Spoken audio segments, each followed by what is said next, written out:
News Talk 1340, KROC-AM. Good morning. I'm Andy Brownell, Rochester Today, on a Friday with T.O. Tom Ostrom. Good morning, Tom. Good morning, Andrew. Good to see you again. Thank you. You too. You were on assignment on Tuesday, and Gil Gutnick came in, did the show. Another very interesting show with Gil. Always a good conversation I heard with good Gil. things about it. And I have to mention that you are on assignment next Tuesday as well. And next Tuesday, there will be a mayor's candidate forum on KROC-AM. Both Mayor Ardell Brady and his challenger, Cindy Mavis, have already stopped by the studio, and we recorded conversations with both of them separately. And we'll be airing those interviews with the mayoral candidates next Tuesday. So keep that in mind if you'd like to learn a little bit more about the folks who are wishing to be the mayor of the city of Rochester. Tune in. What do you got in the mailbag, Tom?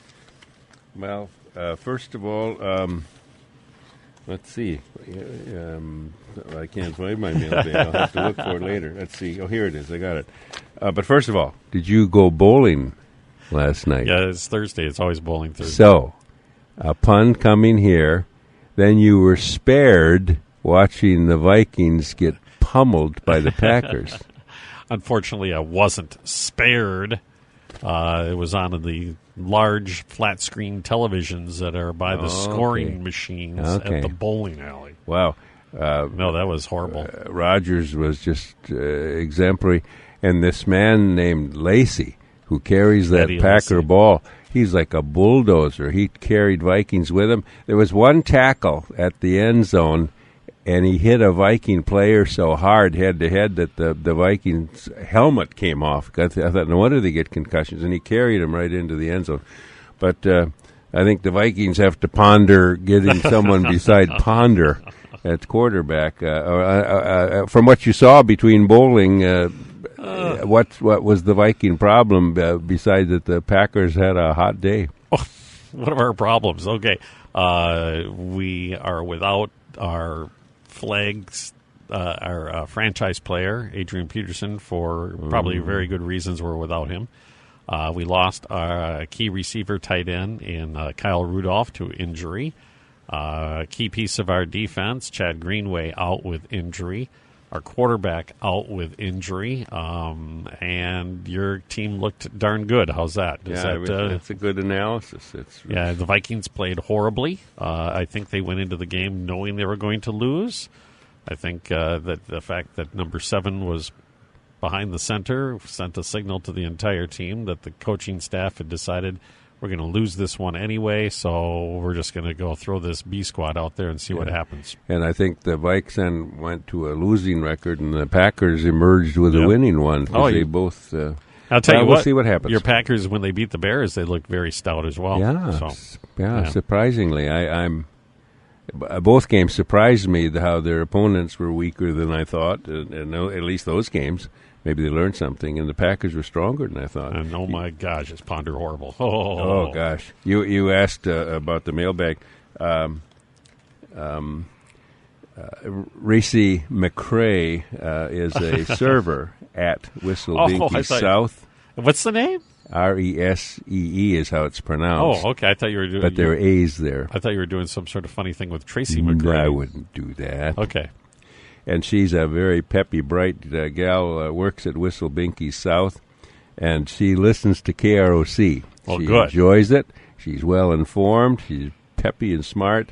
Her dad's a retired Air Force officer and IBM guy, and again, the interesting folks that come forward and say they listen, Andrew. And then I ran into a man who knows you, and he said, say hi to Andy. He enjoys the show, too. Ron Hansen. Of course, Ron. Who used to be an announcer here, KROC and KWWK. And he's been in the business for many, many years. And now he's with the Post Bulletin, and he does digital ads. He says, say hi to Andy, and that's Ron Hansen. And we enjoy talking to him, and he enjoys the show. But he's a communications guy. Oh, yeah, Ron's good at what he does. Yeah. Yep. And then there was a nice gentleman that I met who came up to me and he said, Well, I enjoy the show, and I agree with just about everything you say. Peppy guy, rapid-fire talk, and his name was Charlie Milligan. Boy, was he peppy, little guy. I said, boy, are you a peppy little leprechaun, Charlie Milligan. And again, like so many of our listeners, he enjoys the show. He's well-informed, interesting to talk to. And his background is engineering, and he applied his skills and knowledge to the medical and pharmaceutical business. And he was in the service in the U.S. Army. So that's the mailbag of our listeners. Well, thanks, everybody, for listening. That's fantastic. It's 47 in the downtown. Roscoe's Root Beer and Ribs. Oh, boy. I talked to a representative, and they indicated they're going to keep that root beer stand open as long as they can. Okay. So, there's more nice weather. There's more nice weather coming. So, but today, think of Roscoe's. Think of the fish fry at the root beer stand, that hand-battered, delicious Icelandic cod. And you get the JoJo potatoes. Forget the fries. But you can have the fries if you want, but I'm going to recommend the JoJo's. And stop over the root beer stand and enjoy that fish fry. It's the Roscoe's world-famous fish fry at the root beer stand. Oh, sure. Shop Goes North is open 7 days a week all year long. The Shop Goes North location, I should say, of Roscoe's Barbecue. But we're talking about the downtown location now. And I went there the other day, Andrew, as I know you do, and I took some takeout home. And I looked at their menu, and I just love turkey. I love real turkey, not the deli-pressed stuff, but real turkey. And the special was barbecue turkey, and I got a huge sandwich and coleslaw and baked beans to take home, and just delicious. I bet I haven't tried the turkey. I didn't even think of it. You think of barbecued chicken, you think about the ribs, and you think about the pulled pork. But, yeah, barbecued turkey is, Roscoe's. Don't forget Roscoe's Root Beer and Ribs, 2 locations. The fish fry at the Root Beer Stand along 4th Street Southeast, and the other location, which is right by Shopko North, is open all year round. News Talk 1340, KROC-AM, 47 degrees, downtown Rochester, steady temps, upper 40s. Today, maybe some rain showers tonight, rain likely, and by morning it could be mixed with a few snowflakes overnight with a low of about 35 degrees. And then that mixed precip in the morning tomorrow, becoming cloudy or staying cloudy with high only in the mid-40s. Tom Ostrom's here. I'm Andy Brownell. It is Rochester Today, 22 minutes past 10 o'clock. 282-1234 is the phone number if you would like to join the conversation. And, Tom, the caller's been on hold all the way through the break. Good morning. Thanks for holding on. Hi. Thanks for taking a few moments with me. My name is David. I just had an observation. I was fascinated in the Post-Bulletin this week about a statement when they came out with the 4.5, the only 4.5% average increase in MNsure this week. Now, that's only for 1 year, so you extend it over 10 years, that could be 45%. But the thing that I was interested, that was a statement made by Tina Liebling. The way I got it was that the charges for insurance, the premiums, were supposed to go down $100 per family. So that means the family, which, by the way, has on the average already lost $4,000 to $5,000 per year in income value, according to the national studies. Having already lost that, now we have an additional 4.5% cost to them. So it begins to really add up. You bet it does. And no one, I don't think recognized it. Ms. Liebling must think money grows on trees. Well, and the big 900, I guess it's an 800-pound, I don't weigh them very often, but the 800-pound gorilla in the room that doesn't even mention the extensive and exorbitant increase in the deductibles. You're right. And to even extrapolate on what you're saying, the 4.5% is a little bit misleading as well, because from what I understand, the plans that have the lower cost premiums saw the largest percentage increases within that average range, and some of those are well into the double-digit percentage increases that are predicted. And while it is factual that the average premium for the plans offered through MNsure in Minnesota are, in fact, the lowest in the nation, that is also a little bit misleading as well, because Minnesota's deductibles are among the highest in the nation.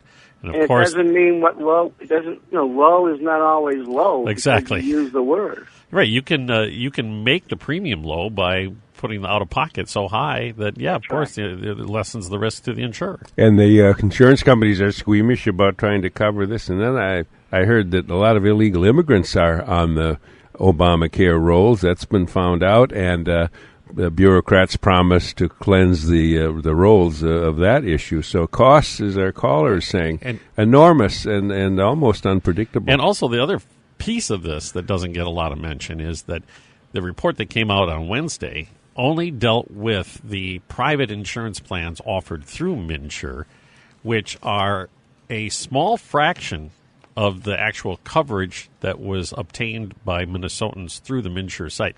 The vast majority of the people who obtained coverage through MNsure during the last open enrollment cycle were signing up for expanded Medicaid and Minnesota Care plans, which are the government-subsidized plans, which have absolutely nothing to do with this.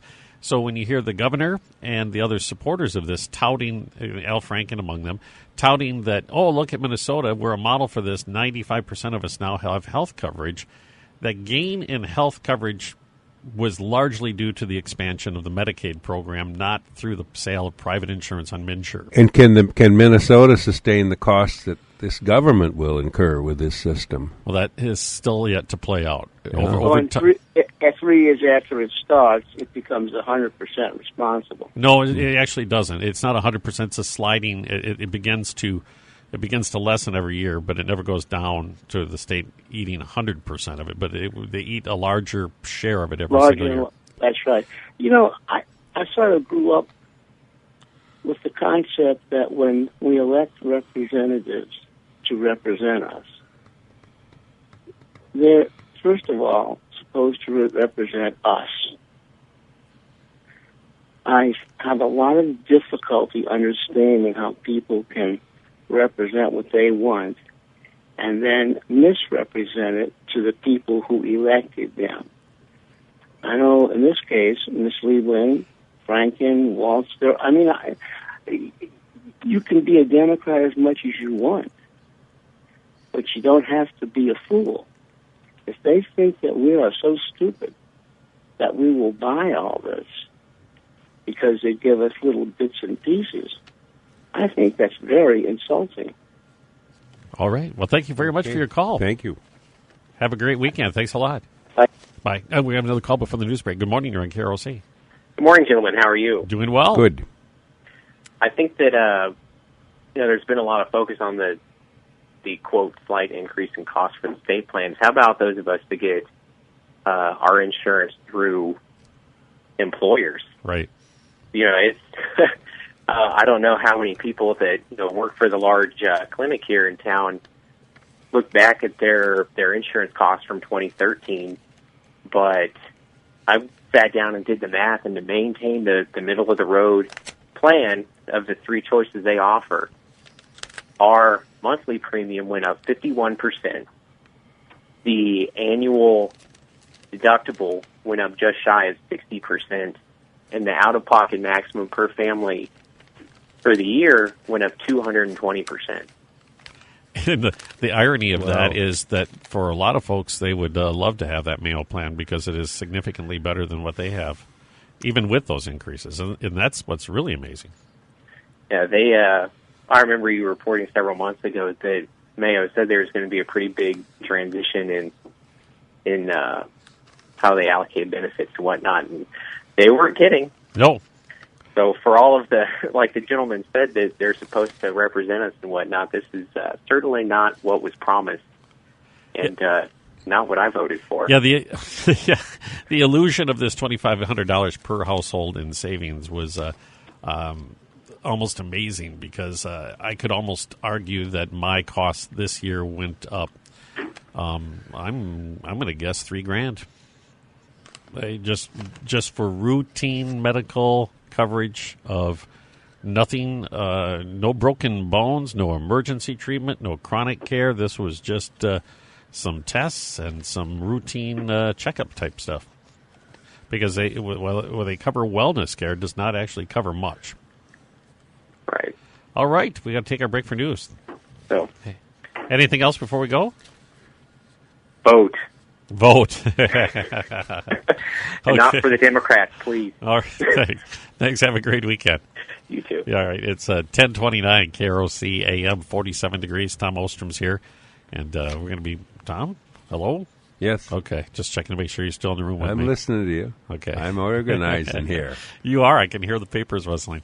We're going to find out exactly what Tom is organizing over there after the news break. Kim David's in the news center, and he is coming up next. 47 degrees, cloudy skies, KROC-AM. News Talk 1340, KROC-AM. Good morning. I'm Andy Brownell, Rochester Today with Tom Ostrom on a Friday morning. Good morning, Tom, again. And a reminder, everybody, that a replay of the program will be available later today on KROC-AM.com, where you can also get all the latest news, weather, sports, even some feature stuff with some wacky videos. You name it, you find it there. And you can also find us, of course, and be sure to like us on our Facebook page as well.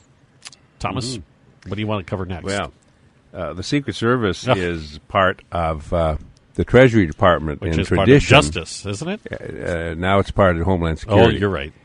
And however, we all might have different views, Republicans and Democrats, on the competence of the president or the wisdom of the policies or the results of his reign. All of us agree that he's our president and he's got to be protected.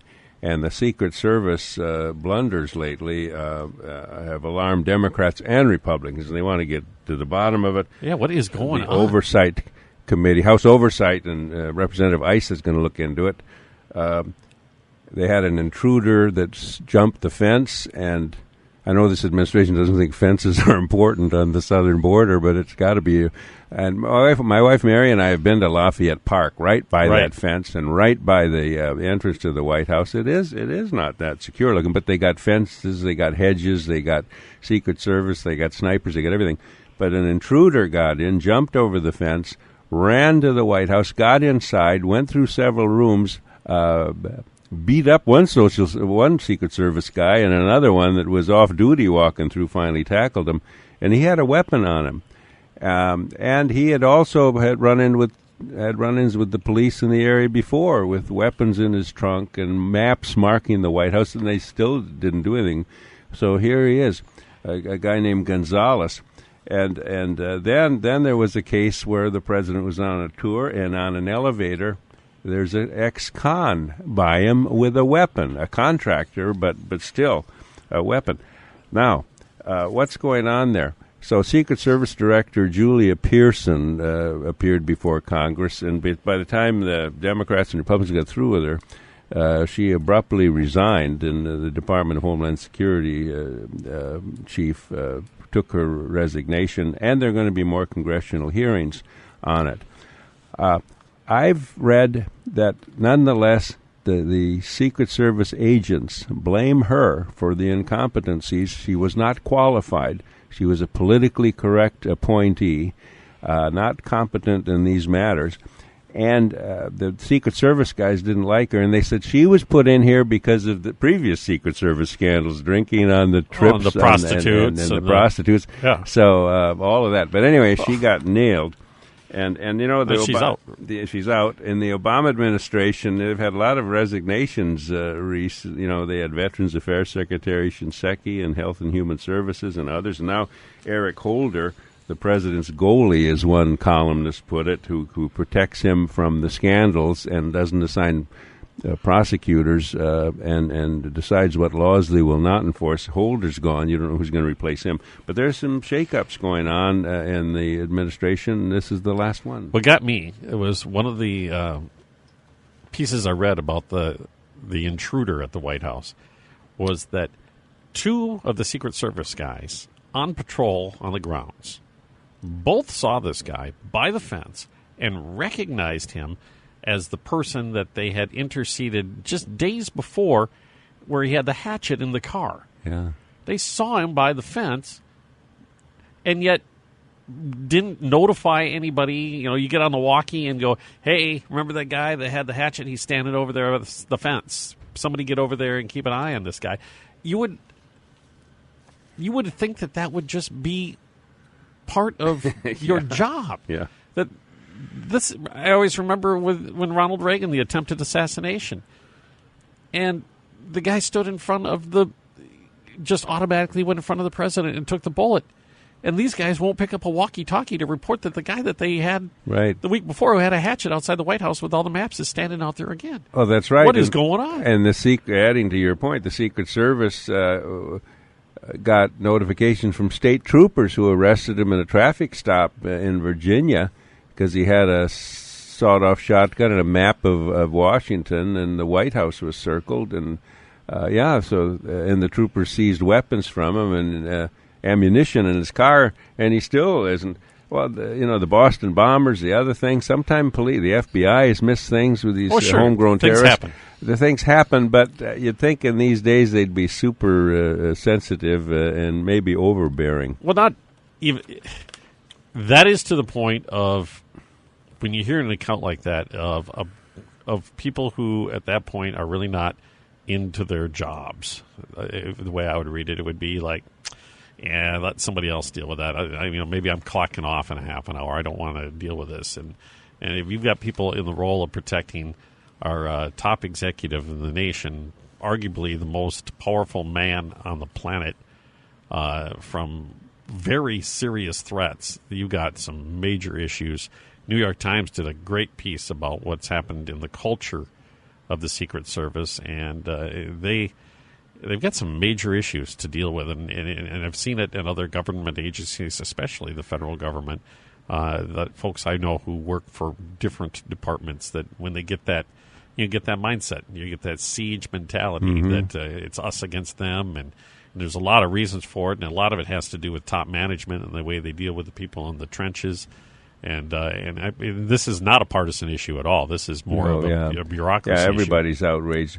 But you'd think that the Secret Service people and the FBI and other Homeland Security, you'd think they'd be chosen from the elites of police agencies, people who are trained and competent, and it doesn't seem so. That's what we always were led to believe.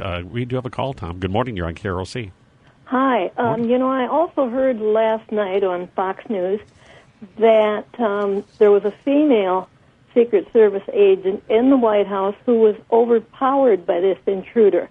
What's that all about? Somebody was overpowered. They didn't give the gender. Well, it'd be the politically correct White House then, or the media. He did overpower a Secret Service agent, and a second one tackled him. And I hadn't heard about what you just said. Maybe that's part of it. But even if it was a female, a man could have been overpowered too if you're caught by surprise. Sure. Well, yeah, but these people are, they're supposed to be better trained so that they can't that easily be overpowered. Yeah. Even if they are taken by surprise. I agree. Well, you're right. They should have weapons and mace and you're right. They're reluctant to draw their weapons, I guess, nowadays. After Ferguson, they'll be even more reluctant. I was under the impression, the times I visited the White House, I've been inside a couple times, that when you're on that fence, right, and you look up and you can see the security. They're somewhat hidden, but if you look carefully, you can see the snipers. And back in the day, you used to see them walking around with their automatic weapons in display as they walked through the lawn. Not all of them, but some of them. Those especially farther back towards the house itself. Those near the fence had the uniforms on and were more public relation type, dealing with people. Oh, you shouldn't be standing there that long and that. But you had the impression that if you took a run for it, somebody's going to cut you down. Right. Well, I think that there's they don't like armed uniformed police around the White House. Hillary Clinton never did at the governor's mansion in Arkansas. And maybe they've been told, don't draw your weapons at all and scare people till the absolute last resort. Well, when the guy is at the door, that's kind of with a knife. That's kind of the last resort. Yeah, but anything else, caller, about that, what you've read? Oh, we lost her. Okay. But, yeah, police work is hard. You can be overpowered. The man that chopped a woman's head off in Oklahoma evidently had a run-in with a female Oklahoma trooper, before that incident, and he attacked her. And police are always—it's a tough job. I don't care. They're always supposed to react. They're not supposed to initiate, but they're supposed to prevent. And it's a tough. I respect the men and women in law enforcement. I don't know how anybody would want that job, especially if you with a thought. Particularly in the Secret Service detail, where part of your job description is if you are supposed to get between the president and whatever threat is coming your way. As Reagan's guards did, and Jerry Ford's, and to have that built into your job, that sacrifice is part of your job description is a pretty high order. Right. Now, there's a difference between the Secret Service agent per se and then the uniformed Secret Service that you see around the White House. There are different elements of the same enterprise, but they're all, you would think, be well trained. 282-1234 is our number. Good morning. You're on KROC. What is a Marine veteran still doing in the slammer in Tijuana? That is not understandable whatsoever. I finally heard Congress is going to take that up. Okay, but I heard this is obviously speculation, but I think it was the Dennis Miller show of all things.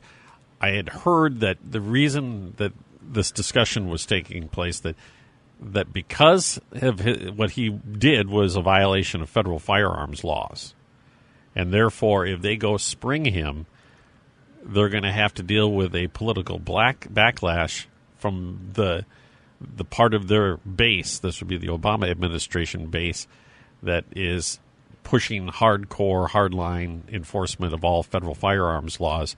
So the speculation was that this particular case has put them in a pickle, as you would say. Well, it's political, like everything else this administration does now. House Foreign Affairs Subcommittee is looking into the issue. Democrats and Republicans are disgusted about it. That Afghan war veteran was released who had did he desert his post? But now we got this man. And evidently people haven't asked the Mexican president about it, and reporters don't ask, and they don't even ask the White House press corps spokesman. But both Democrat and Republican congressmen are saying this is an insult to us and to our sovereignty, and the Mexicans are careless about our border, and yet they're so fussy about this guy, and plus he's got evidently combat psychological issues, and so the Congress caller, you're right. The members of Congress of both parties are saying enough. Well, I haven't heard about anything about any combat issues. Number one, and number two, I'm trying to figure out what U.S. law is that he possibly broke. I think the weapons he had in his possession were not supposed to be in his possession. Oh, I thought he had permits for all of them. I thought maybe crossing the border was like I told you, it was speculation that I heard a discussion on I believe it was the Dennis Miller show. Well, and I've been like you. There are armed forces dancing across our borders all the time, apparently. Oh, that's right. And we've got ministers, clergy in prison in North Korea and in Iran. We say leave no American behind. Well, we certainly are. I'm not in disagreement with you. I'm not defending the Obama administration on this. It was just somebody coming up with what I was trying to figure out, what could possibly be their explanation for not getting this guy out, and this was the explanation I heard. Oh, my goodness sake. On the other hand, I think that there's this feeling that you can't do your job anymore when you're in the armed forces or any of the police forces, and including the local ones. I mean, it's getting to the point where every time you turn around, if you're a law enforcement officer or a soldier, you're afraid to do your job. Exactly. I mean, my God, what's the matter with these people? It's political correctness. It's politics. We have an administration that accuses the opposition of being political, which politicians are. They're extraordinarily political. Andy even introduced a political element here of catering to a base. But you're right. And I think Ferguson, the grand jury, is going to be afraid to exonerate that police officer because they've already had threats that, boy, you do that, this town's going to burn down.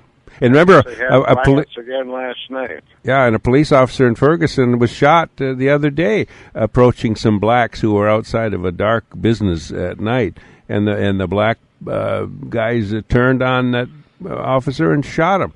That's what's going to happen. Well, you're right. I'm fully convinced you're right. The political correctness, the criminal, the wrongdoers, we cater to them, and the law enforcement we put under a microscope. Thanks, guys. See you later. Now you got me all upset. I was just starting to relax and drink my coffee. You are riled up, aren't you? Yeah. If the callers don't do what you do, you smile and then zing me. I'm going to rile you up some more. I see your points, and I concede your points, and in fact, I agree with them a lot because I do see situations where the law officers are wrongfully accused, but at the same time, there are situations where there is police misconduct.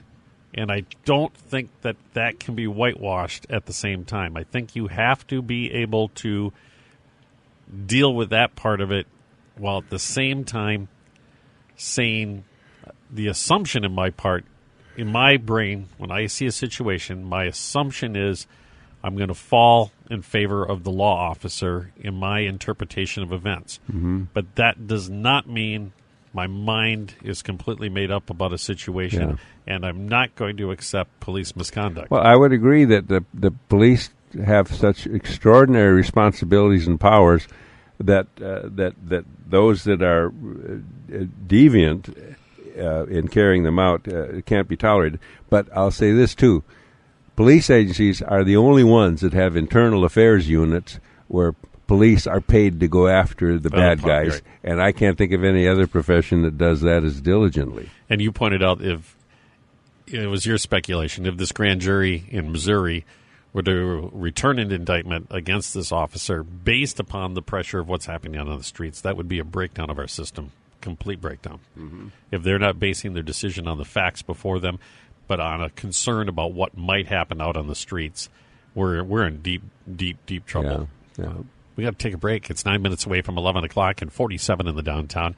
Victoria's Restaurante and Wine Bar, of course, they want you to keep thinking about them when you're planning your parties because, you know what, they're going to do a great job for your catering with a pasta bar, and they'll even staff it for you. They'll take care of everything you need to have taken care of as far as the food and beverages are concerned for whatever type of event you have, whether it be a wedding, a holiday party, a birthday party, or even some sort of corporate get-together. Think about Victoria's. And you and I have spoken about how the staff helps you with that complex menu, and they'll try to put together a special request you might have, which I did yesterday. I went down to Victoria's.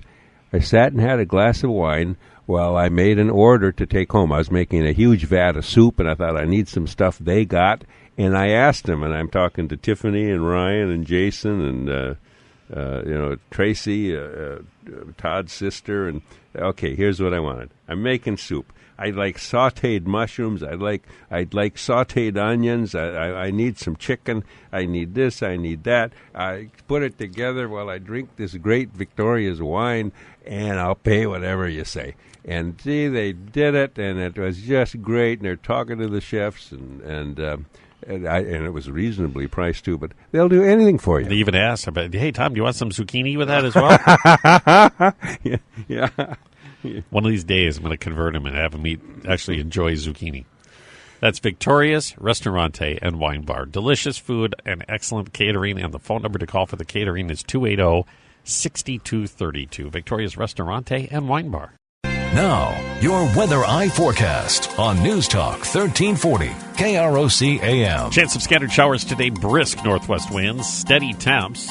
And then tonight, rain likely through the evening, mixed precipitation overnight. Translate that into snowflakes.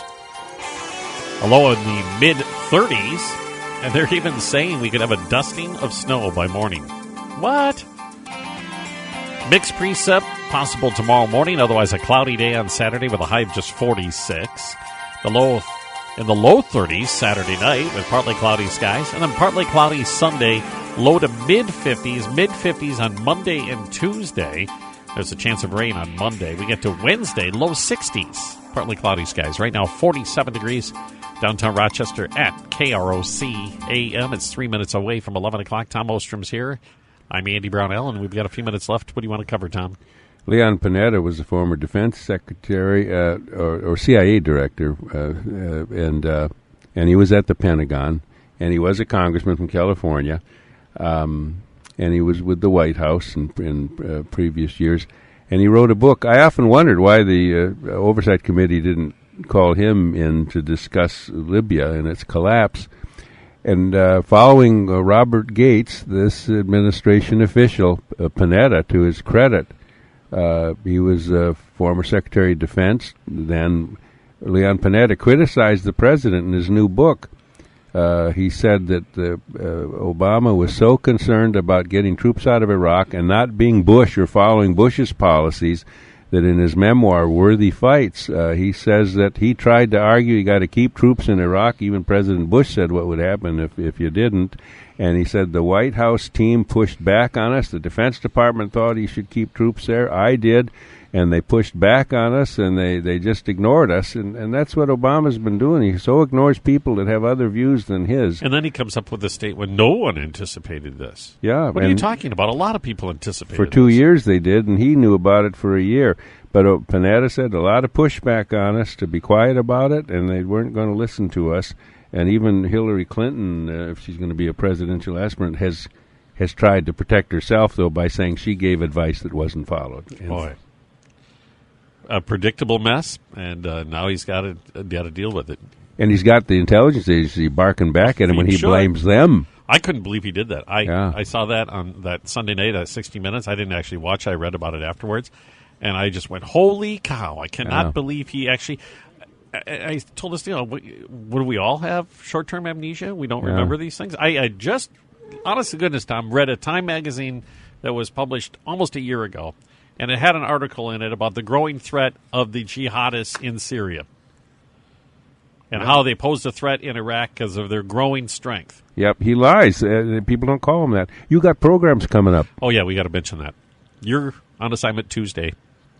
So what we did, we took that slot, and we got the mayor's candidates together. And I had them in the studio and talked to both of them, gave them equal time here. And so Mayor Ardell Brady came in, had a nice conversation about why he wants to serve another term as mayor of the city of Rochester. And his challenger, Cindy Mavis, also came into the studio. We had a nice chat. And Cindy introduced herself to folks who don't know her and explained her reasons for running for mayor and the issues that she thinks are important for the city of Rochester. And you can hear both of those interviews next Tuesday morning, beginning after the news at 10 o'clock here in Rochester Today. We'll spend pretty much the whole hour covering the mayor's race. And I hope to, I haven't got the logistics of this taken care of, I hope to at a later date also do the sheriff's race as well. So we're going to work on that. All right, Thomas, we'll see you in a week, right? Mm-hmm. On Friday. Mm-hmm. Look forward to it as always. It is 47 in the downtown. Be sure to check in and get a replay of the program and all your news, weathers, and sports as well on KROC-AM.com. KROC-AM Rochester, it's 11 o'clock.